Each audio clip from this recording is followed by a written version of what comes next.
Bom, como eu falei no vídeo anterior, um dos principais problemas de um processo de imigração é a identificação do visto. Mas esse problema ele vai um pouco além, né? Tem um denominador aqui dentro da Morareu que a gente fala do Q2C.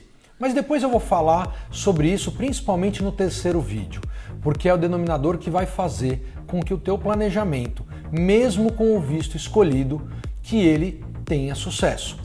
Então eu vou me ater nesse vídeo um pouco sobre os vistos. Eu não quero que vocês se preocupem por dois motivos. Embora seja bastante informação e inclusive esse vídeo pode ficar um pouco mais longo do que a gente tinha planejado, eu gostaria que vocês não se preocupassem, porque eu vou colocar aqui na tela um pouco de cada pré-requisito e das características de cada visto.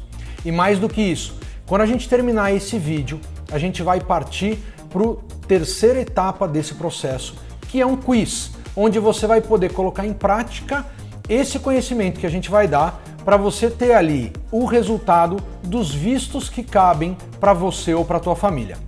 Então, como eu falei no primeiro vídeo, vai nesse processo até o final, que eu tenho certeza que você vai gostar. Tá bom? Então eu vou falar agora um pouco de cada visto, ou pelo menos dos principais, até porque tem muitos nos Estados Unidos. Então eu vou falar um pouco dos mais procurados e dos mais aplicados. Então vamos lá! Então a gente vai falar um pouco mais sobre os vistos de estudante, né? O F1, o J1, o L1, o E2, EB1, EB2, EB2NW, EB5, enfim, alguns desses vistos que são mais procurados pelos brasileiros. Então eu vou começar a listar de forma bem simples para vocês poderem entender pelo menos um pouco de cada pré-requisito ou característica desses vistos. Bom, então eu vou começar falando do visto F1, o visto de estudante. Esse visto, o pré-requisito é estudar, né? Então tem escolas nos Estados Unidos que são habilitadas pela USCIS para dar um documento chamado I-20. Esse documento você pode tirar o visto F1 para o estudante e F2 para o resto da família. É importante dizer também que existe uma carga horária mínima para se cumprir. E também muitos dos brasileiros procuram esse visto, mas é importante dizer que ele não pode trabalhar, nem o estudante, nem um acompanhante, ou seja, marido vai estudar e a esposa trabalhar, não pode. É importante também dizer que esse visto tem o tempo baseado no I-20 que é emitido. Então, por exemplo, se você se inscreveu para o curso de inglês de 1 ano, o seu visto ele vai ter o tempo de 1 ano. É um visto temporário, embora em muitos desses casos, caso você se cadastre em algum outro curso, você pode renovar esse visto. É um visto relativamente simples e o tempo de processamento para que você tenha o F1 na mão, ele é um tempo bem curto, ou seja, em 1 mês mais ou menos, você consegue ter esse visto na tua mão. Agora eu vou falar um pouco sobre o visto J1, que ele é um visto de estagiário. Então, para você ser um estagiário, o pré-requisito é que a gente precisa de uma empresa patrocinadora, ou seja, você vai fazer estágio nos Estados Unidos para aprender algo em alguma empresa que está te contratando. O processamento desse visto ele é relativamente simples, mas tem um pré-requisito muito básico que a gente já viu pessoas nesse processo não saberem, que você obviamente precisa falar inglês. Então você vai passar por uma entrevista em inglês. Obviamente, se você está indo para os Estados Unidos aprender algo em uma empresa americana, você precisa saber falar a língua. O processo desse visto ele é feito inteiro pelo Brasil. E é importante dizer que o prazo máximo desse visto é de 18 meses. E um lado legal desse visto é que você vai de J1 e o teu cônjuge de J2, o que pode trabalhar, então vai ter o Work Permit. Ele é um visto também relativamente simples, um visto temporário, mas muito bom às vezes para um início de processamento ou até para um tempo de adaptação da família. Esse é o visto J1. Agora eu vou falar do visto L1, que é o visto intracompany, ou seja, ele é para quem está sendo expatriado do Brasil para os Estados Unidos. É importante dizer que você precisa ser funcionário ou ter vínculo a 1 ano a essa empresa, por exemplo, você é dono da empresa, mas no mínimo há 1 ano. E essas empresas elas têm que ser vinculadas entre Brasil e Estados Unidos. Pela lei, não é obrigado que a empresa nos Estados Unidos exerça a mesma função da brasileira, embora a gente sempre diz para os nossos clientes que é recomendado, para ficar mais fácil ainda a aprovação. Em falar de facilidade sobre o L1, é importante dizer que esse é um visto um pouco complicado, ou principalmente você tem que fazer um business plan e prometer algo para o governo americano, por exemplo, geração de emprego. Mas se você não cumprir, você não vai ter a renovação desse visto. Então, ele não é um visto recomendado para quem tem uma companhia pequena ainda no Brasil ou no início de operação, porque você precisa comprovar funcionários no Brasil e os funcionários que você vai gerar essa geração de emprego nos Estados Unidos. O tempo desse visto total, ele é de 7 anos, distribuído em 3 fases. Depois eu vou explicar ainda melhor, porque dependendo de cada aplicação e cada família, pode ser feita uma estratégia diferente, porque pode ter uma variação nesses tempos. Então, cada caso vai ser um caso, mas num tempo total de 7 anos. O lado legal desse visto é que se você preencher os pré-requisitos e atender com o business plan que vai ser prometido no começo do processo, ele pode levar ao Green Card através do visto EB1, que ele tem 3 tipos diferentes, o EB1A, EB1B e EB1C, que eu vou falar daqui a pouquinho para vocês. Mas então o visto L1, ele é um visto intra-company.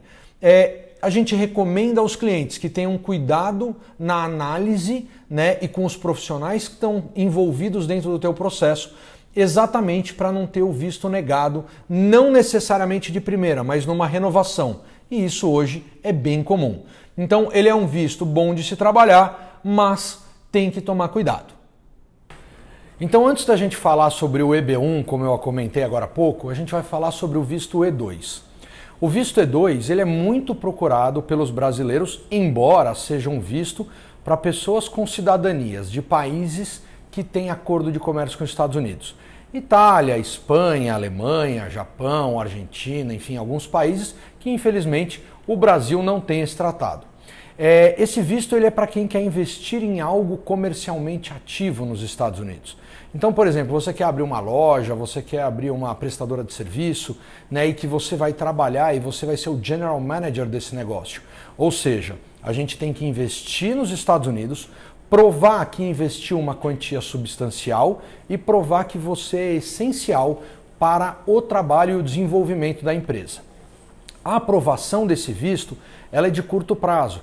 Eu sempre falo que isso são para as pessoas que querem buscar algum negócio, mas que essa busca, por muitas vezes, demora muito mais do que a própria aprovação do visto. Ele é um visto muito bom de trabalhar, exige um business plan, não é obrigado que você tenha funcionários nos Estados Unidos, mas é importante que a gente prove que ele vai sustentar você e tua família. Esse é o visto E2. Agora eu vou falar sobre o visto O1. Esse visto ele é tido como um visto de habilidade extraordinária.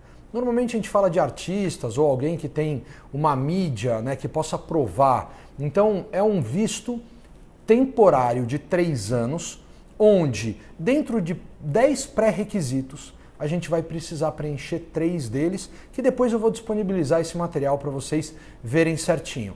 Mas normalmente a gente demonstra através de jornais, entrevistas, publicações, enfim, algum processo que você participou como julgador, né, de alguma competição. Enfim, é um visto bem bacana, mas ele requer um sponsor. Ou seja, vamos supor que você é cantor e você está sendo contratado para fazer uma turnê nos Estados Unidos em alguma casa específica por 6 meses, 1 ano, não importa. Então, por você ter um sponsor e continuar a exercer a tua habilidade extraordinária, você pode tirar o visto O1.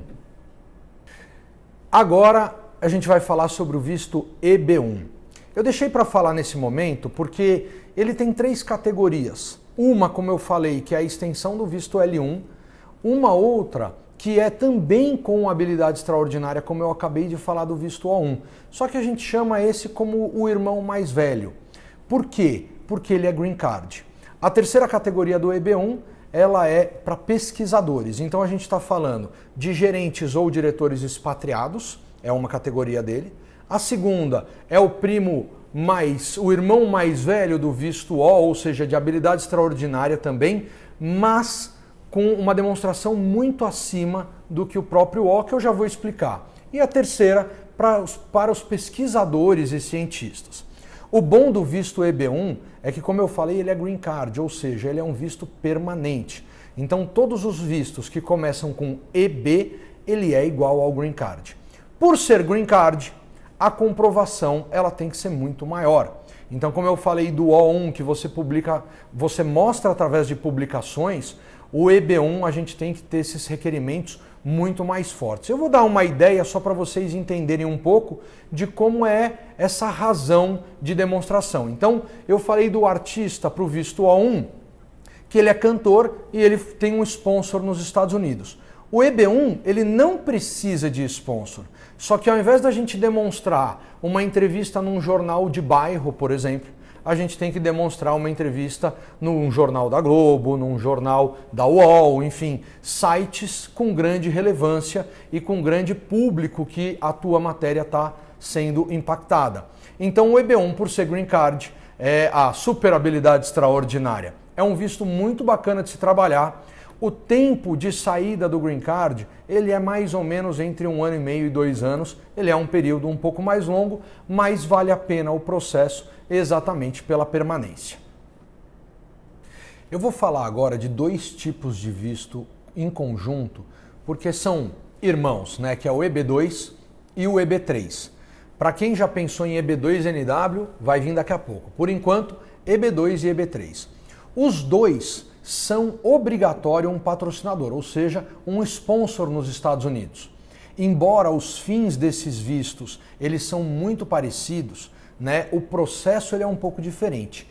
O EB2 ele é para as pessoas com uma graduação alta, pós-graduação, mestrado, doutorado, quer dizer, uma carreira acadêmica, né, bem trabalhada, para que através dessa carreira a gente comprove e assim você consiga o teu visto. Já o EB3, que é a única coisa que difere entre os dois, é exatamente isso, que o EB3 não necessita de uma carreira acadêmica. Por muitas vezes, é uma vaga específica, para um fim específico, né? Os dois vistos, eles têm um processo mais ou menos de 2 anos e os dois, eles passam por um recrutamento de americanos antes de você que é o candidato a essa vaga. Ou seja, mesmo com uma carreira acadêmica ou para uma vaga específica, essas vagas elas serão oferecidas para americano, para depois, se não encontrado alguém para ocupar esse cargo, aí sim você pode ser selecionado. Esses dois vistos também são green card, são ótimos de se trabalhar, mas precisa ter o sponsor nos Estados Unidos. Acabei de falar do EB2 e do EB3. Agora eu vou falar sobre o EB2NW. Esse visto ele tem sido muito procurado pelos brasileiros. E eu tenho uma ressalva aqui para fazer. É importante que a análise da documentação ela seja muito séria para que você não tenha problemas no futuro. Esse visto ele requer graduação mais pós-graduação ou mestrado, doutorado mais 5 anos de experiência. Ou, se você não enquadrar daí, você tem uma lista de outros 6 pré-requisitos que eu vou fazer um parênteses. Depois eu vou disponibilizar todo esse material para vocês. Mas desses 6 você tem que preencher 3. Fora esse pré-requisito, é obrigatório que a gente crie um projeto para provar o benefício que você vai trazer para os Estados Unidos, né? Então a gente vai ter que provar que a tua habilidade acadêmica, por exemplo, ou de experiência de no mínimo 10 anos, ela vai trazer benefícios para o país. O bom desse visto do EB2NW, que é a diferença para o EB2, é que o NIW significa National Interest Waiver, ou seja, você não precisa de um sponsor. O teu projeto e a tua documentação, ela prova que você é autossuficiente. Como todos os vistos EB, ele também é green card e ele tem um processo médio de 1 ano e meio a 2 anos. Esse então é o EB2NIW.